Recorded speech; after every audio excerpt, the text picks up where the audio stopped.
Hi friends, అందరికీ బతుకమ్మ శుభాకాంక్షలు. ఈ పండుగ యొక్క ప్రాముఖ్యతను ఈరోజు వివరిస్తూ నేను బతుకమ్మను పేరుస్తూ మీకు చెప్తాను. ఒక తెలంగాణ ఆడబిడ్డగా నాకు చాలా చాలా నచ్చిన ఈ పండగ గురించి మీ అందరికీ చెప్పటం నాకు చాలా ఆనందంగా ఉంది.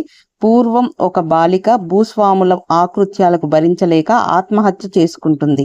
దీంతో ఆ ఊరి ప్రజలు ఆమెను చిరకాలం బతుకమ్మ అనే పేరుతో దీవించారంట.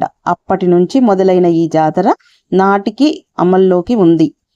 స్త్రీలు పండుగ సందర్భంగా తమకు ఎటువంటి ఆపదలు రావద్దని, తమ భర్తలు కుటుంబం చల్లగా ఉండాలని గౌరమ్మను ఎంతో దైవంగా ప్రార్థిస్తారు. చివరి రోజు సద్దుల బతుకమ్మకు పులిహోర, బెల్లం, దద్దోజనం, సత్తుపిండి, చక్కెర లడ్డు, బెల్లం లడ్డు, నువ్వుల ముద్దలు, శనగపిండి, పెసరపప్పు, చక్కెర ఇలా సద్దులను తీసుకెళ్లి ఆడపడుచులు బతుకమ్మ చుట్టూ తిరుగుతూ పాటలతో గౌరీదేవిని కీర్తిస్తూ పాటలను పాడుతారు. ఆ తర్వాత ఆ బతుకమ్మను తీసుకెళ్లి నీళ్లలో నిమజ్జనం చేస్తారు. ఆపై ఆ పల్లెంలో తెచ్చిన నీటితో ఆడవారు వాయినమ్మ వాయినం అంటూ వాయినాలు ఇచ్చిపుచ్చుకొని ఇంటికి చేరుకుంటారు. ఇంకొక కథ కూడా మనుగడలో ఉందండి. పూర్వం ధర్మాంగదుడు అనే చోళరాజు సంతానం కోసం లక్ష్మీదేవిని పూజించగా అతను భక్తికి మెచ్చిన లక్ష్మీదేవి వారికి కుమార్తెగా జన్మించింది. ఆమెను చూసి మునులు, ఋషులు సంతోషంగా బతుకమ్మ అని దీవిస్తారు. అప్పటి నుంచి ఆమెను బతుకమ్మగా పిలుస్తారు. పూర్వం నుండి ఈ పండుగను జరుపుకోవటం ఆనవాయితీగా వస్తుంది. తెలంగాణ రాష్ట్ర పండుగగా కూడా ఈ పండుగను నిర్వహిస్తూ వస్తున్నారు. ఇంకొక కథ కూడా మనుగడలో ఉందండి. వేములవాడ చాళుక్యులను చోళరాజులు ఓడించి వేములవాడ రాజరాజేశ్వరి ఆలయం నుంచి పెద్ద శివలింగాన్ని తీసుకొని వెళ్ళి వాళ్ళ ఊర్లో ప్రతిష్ఠించుకున్నారు. ఆ బాధ తట్టుకోలేక గౌరమ్మ మనస్తాపం కలిగి చాలా డల్గా ఉండటం చూసి అక్కడి ఊరి ప్రజలందరూ ఈ పండుగను నిర్వహించాలనేసి గౌరమ్మని ఇలా బతుకమ్మలో పేర్చి అమ్మవారిని సంతోషపెట్టుటకు ఆడవాళ్ళందరూ ఆడి పాడి అమ్మవారికి వివిధ నైవేద్యాలు పెట్టి 9 రోజులు ఈ నవరాత్రులు దేవీ నవరాత్రులు స్టార్ట్ అయిన ముందు రోజు అంటే అమావాస్య రోజు మనకి బతుకమ్మ స్టార్ట్ అవుతుంది. ఎంగిలి పువ్వు బతుకమ్మతో స్టార్ట్ అయ్యి 9 రోజుల తర్వాత 9వ రోజు సద్దుల బతుకమ్మతో ఎండ్ అవుతుందండి. ఈ పండుగ తెలంగాణ ఆడబిడ్డలకి పండుగనే కాదు, ఒక ఎమోషనల్. గౌరమ్మని పూజిస్తూ అలానే ఆటపాటలతో ఎంజాయ్ చేస్తూ చాలా సంతోషంగా ఎవ్రీవన్ చాలా చాలా హ్యాపీగా ఇంటిల్లిపాది సంతోషంగా జరుపుకునే ఒక పండుగ అండి ఈ బతుకమ్మ.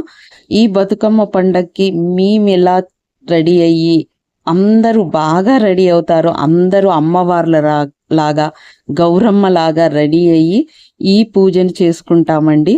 ఈ పండుగ ఎమోషనల్ అని ఎందుకు చెప్పాను అంటే రజాకారుల టైంలో ఈ పండుగను చేసుకోవద్దనేసి ఆంక్షలు పెట్టినా కానీ ఆడవారు అలానే ఈ పండుగ మా పండుగ, మేము ఎలా అయినా చేసుకోవాలి అనేసి ఆడవారందరూ ఒక దగ్గర కూర్చొని ఇంట్లో కూడా చేసుకున్నారండి.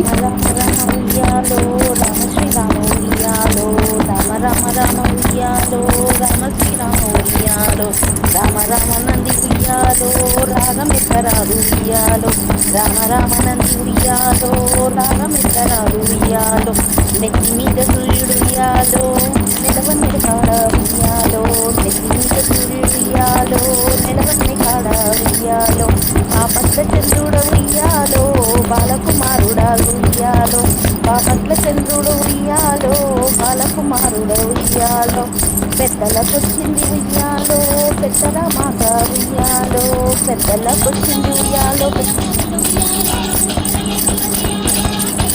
ఈ బతుకమ్మ పాటలకు ఎంత ఫేమస్ మీ అందరికీ తెలుసు. ప్రతి పాటకు ఒక మీనింగ్ ఉంటుందండి. ఇది చాలా ఎమోషనల్ టచ్ ఇచ్చే సాంగ్స్ అన్నమాట. ఎవ్రీ పాటలో ఆ దేవుడి గురించి, గౌరమ్మ గురించి, వాళ్ళ ఎమోషనల్ని అన్నీ పలికిస్తారనమాట ఈ పాటలో. సో అందుకే నేను ఎమోషనల్ అన్నాను. ఈ బతుకమ్మ రోజు మీ అందరికీ, నా సబ్స్క్రైబర్స్, ఇప్పుడు ఈ వీడియో చూస్తున్న వాళ్ళందరికీ ఆ గౌరమ్మ అనుగ్రహం అందరిపైన ఉండాలని మనస్ఫూర్తిగా కోరుకుంటూ బతుకమ్మని నిమజ్జనం చేస్తున్నామండి. మాకు దగ్గరలో లేక్స్ లేకపోతే ఇలా ట్రేలో పోసేసి చేస్తాము. సో మీ అందరికీ ఈ వీడియో నచ్చినట్లయితే లైక్ చేయండి, కామెంట్ చేయండి.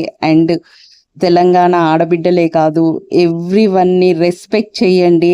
అందరికీ రెస్పెక్ట్గా, ఎందుకు అంటే మన ఇండియాలో ఆడవారిని పూజించే గొప్ప సంస్కృతి ఉందండి. సో అందరూ ఆడవారికి రెస్పెక్ట్ చేసి అండ్ ఈ 9 రోజులైనా వాళ్ళకి ఇష్టంగా వాళ్ళని ఉండనివ్వండి.